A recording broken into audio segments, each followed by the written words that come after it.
Hello, Cool family, like and subscribe to the channel to know everything about Barcelona. In this video, we have 3 very important updates on our beloved club. Let's move on to the first one. As a lifelong Cool, I have rarely been as excited about a transfer market possibility as I am now, where there is strong talk about the recruitment of Marcus Rashford by Barça.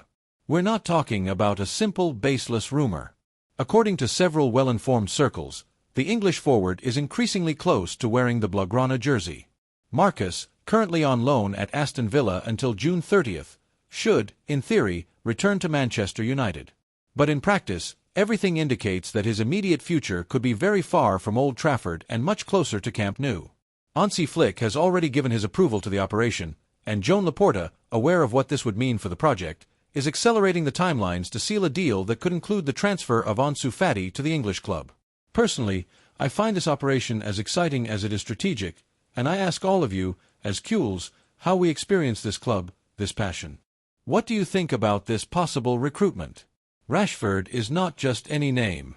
We are talking about a forward with an international career, capable of playing in different offensive positions and with a goal-scoring flair that has already been demonstrated in both the Premier League and European competitions. He is fast, has dribbling skills, understands team play, and, above all, has repeatedly expressed his desire to wear the Barça jersey. In the current era, this is not a minor detail. Not all players are willing to take a step like this, especially when other major European clubs are knocking on their door. The fact that he has chosen Barça as his desired destination speaks volumes about his mindset and the respect he feels for our club, and frankly, this fills me with pride. Hansi Flick, who has already begun to outline the project he wants to build, needs a forward capable of destabilizing and breaking defensive lines, offering solutions both on the outside and inside. Rashford, with his profile and versatility, represents an ideal alternative. Not only can he act as a classic left winger, taking advantage of his speed and dribbling, but he can also move as a second striker or even as a false 9. His ability to adapt to different systems makes him a very valuable tactical piece, and this, in a team like Barça that seeks to regain its essence but with modern flexibility, is fundamental. Flick wants aggression with the ball, pressure after losing it, and verticality in the final phase of the field, and Rashford fulfills all of this. Beyond the technical aspect, there is an economic context that we must also consider. The club is going through a period where it cannot afford multi-million recruitments without reason. Every euro counts, and this is where the logic of including Ansu Fati in the operation comes into play. The young academy player, with undeniable talent, needs minutes, confidence, and an environment where he can become a protagonist again. Manchester could offer him the continuity he does not currently have at camp, and his departure would allow reducing the wage bill and facilitating the arrival of an established player like Rashford. It's not about giving away talent but restructuring a team that needs balance, experience, and guarantees. And in this exchange, Barça could clearly come out on top if the operation is carried out with intelligence and a future vision. Joan Laporta, for his part, has understood that this type of recruitment cannot be let slip away. Rashford not only represents an obvious sporting improvement but also a media and commercial opportunity. His arrival would place Barça at the center of the market, generating enthusiasm among the fans, attracting international attention, and a sense that the club is becoming attractive to top players again. After several summers where departures were talked about more than exciting recruitments, this transfer can change the narrative. It can bring back that sense of ambition, of wanting to fight for everything, of having a clear and bold plan. And in a context like the current one, that is worth its weight in gold. Many will say it's risky, that Rashford may need an adaptation period, that the pressure at Camp Nou is not the same as at Old Trafford or Villa Park. But frankly, I prefer this risk to immobility.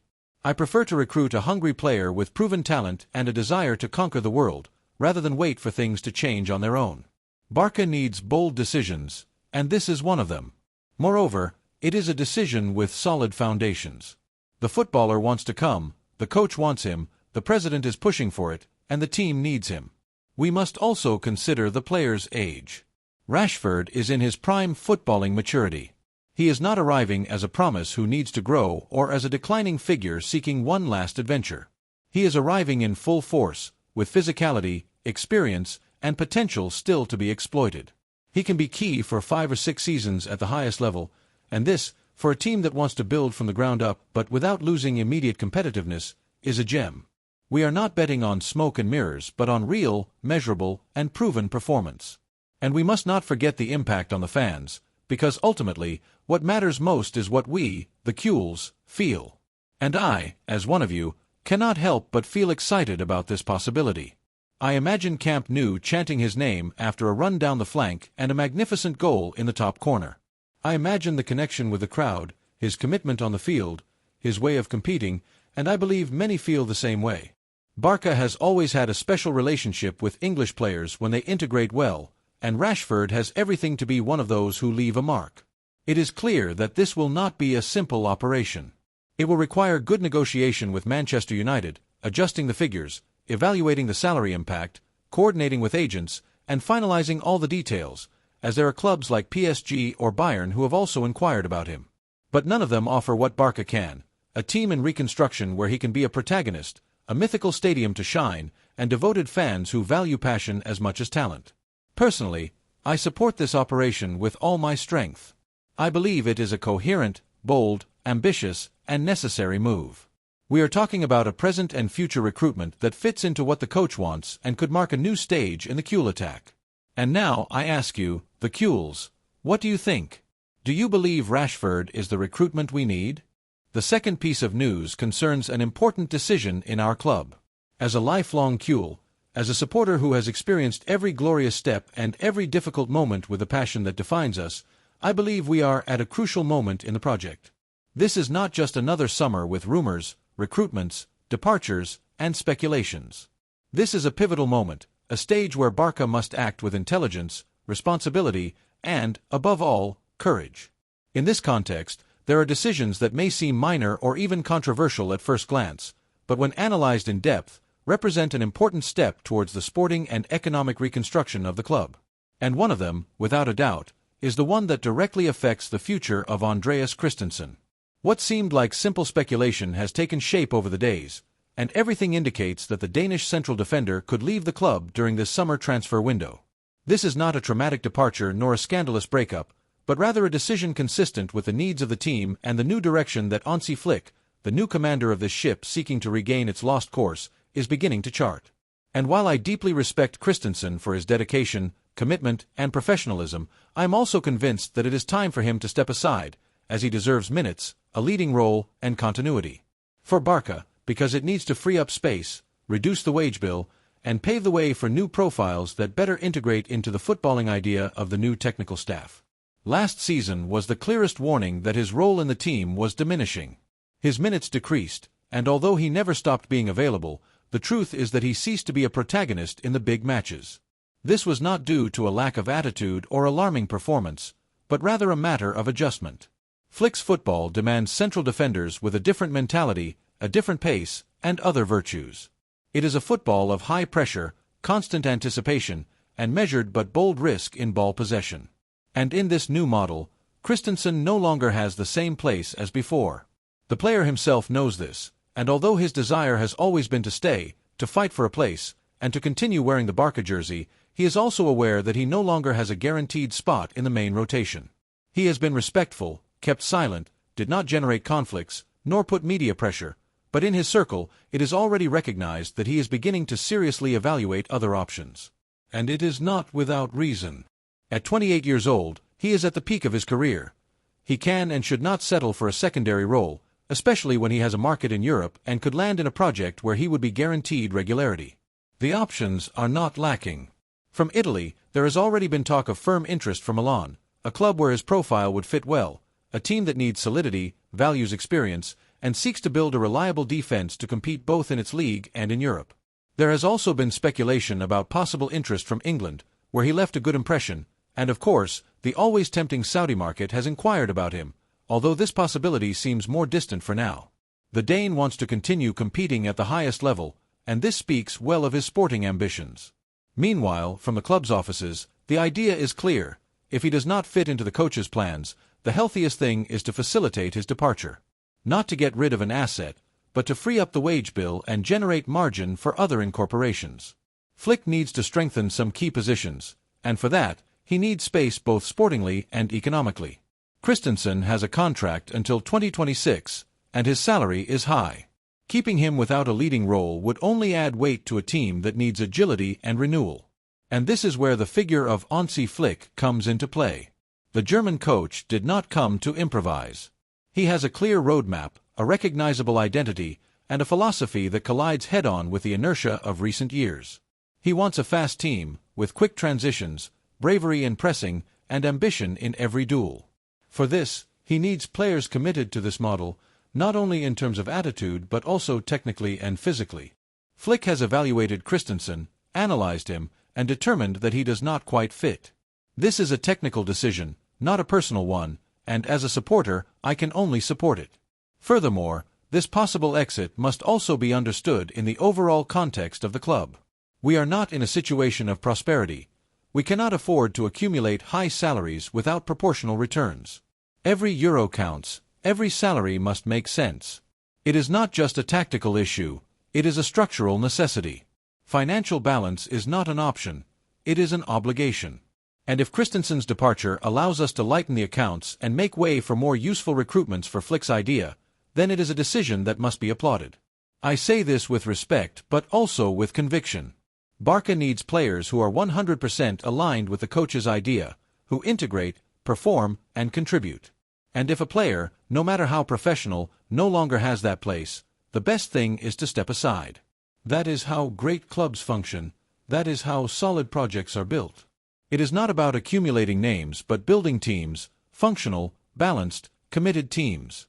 And in this process, some departures are inevitable. I understand that there are supporters who see this possible sale with sadness or even discomfort, who remember Christensen's good moments, his reliability in specific matches, his serious and dependable profile. And they are right. But football does not live on memories. It lives on current performance and future projection. Today, Barca needs to take a step forward, modernize, and adapt to what contemporary football demands, and this implies making tough decisions. That is why, from this space, I want to openly ask all Kuhl supporters, what do you think about this possible departure of Christensen? Do you believe it is a wise decision, or could he still have a useful role in the team? Do you think Flick is correctly applying his criteria by clearing areas where there is an excess of names and a lack of protagonism? Do you agree that the club should prioritize freeing up the wage bill to strengthen other more urgent areas? I, at least, have my position clear. Barca cannot remain trapped in the past. It cannot live on nostalgia or just in case. It must act with firmness, coherence, and vision. And in this sense, Christensen's departure can be the first step towards a more functional, dynamic defense, better adapted to Flick's style. The third piece of news is a huge thunderclap at Barcelona. I must admit that when I first heard that Barcelona was closely following Marc Guehi, I was not only pleasantly surprised, but also felt that the club was finally returning to acting with the intelligence and vision that have always characterized us in the market. Because this name, which for many does not resonate with the media fanfare of a superstar, embodies precisely what we have been calling for in the county city for some time. Recruitments that combine pure talent, unlimited potential, unwavering competitive character, and financial logic that fits our reality. And in the case of Guehi, all these qualities seem to converge magically in a single profile, a defender who can become a fundamental pillar of our future. From the offices of our beloved club, a radical and necessary change in the way we operate is finally being perceived, an evolution in our market strategy that we have long awaited. Hansi Flick has landed on our bench with a vision much more focused on structure, tactical balance, the solidity of the collective, and that winning mentality that has led him to the top. His successful stint in German football, especially at the helm of major projects, has demonstrated this conclusively.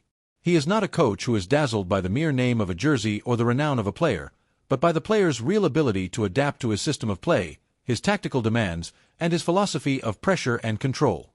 And if Flick, with his meticulousness and deep knowledge of elite football, has given his approval for the pursuit of Guehi, it is because he truly believes, with absolute conviction, that the young English defender can fit perfectly into what he is building. And this confidence, Kuhl's, is worth its weight in gold. It is the best guarantee we can have for a recruitment. Marc Guehi, at just 24 years old, perfectly represents a new generation of central defenders, those who have grown up competing at a very high level from a young age and who do not shy away from the greatest challenges. He has been a full international with the prestigious England team, an achievement not everyone reaches at his age. Furthermore, he has played and established himself in the demanding Premier League, facing world-class forwards every weekend in matches where intensity and pressure are constant. And he has not only met expectations but has consolidated himself as one of the most regular and consistent defenders in his league, demonstrating a maturity that impresses in a league where spaces are maximized, mistakes are punished with relentless severity, and every defensive action is a test of fire. Standing out as a central defender is not a minor task. He has done so with commendable sobriety, impeccable tactical order, intelligence in positioning, and an ability to handle pressure that sets him apart from the rest. And what is most exciting for us, as Qs, for those who dream of seeing our team dominant in every line, is that his profile fits exceptionally well with what this team needs in defense. Clean ball possession from the back, the kind that initiates play with criteria and precision, calculated aggression when correcting in open play without recklessness, immense strength in one-on-one situations, capable of imposing himself on the most powerful forwards, and an ability for silent leadership, without the need for grandiloquent gestures or unnecessary outbursts. Because if there is something valued above all in a Barcelona central defender, in a defender who wears our badge, it is the mind. Physical strength and pure speed are not enough.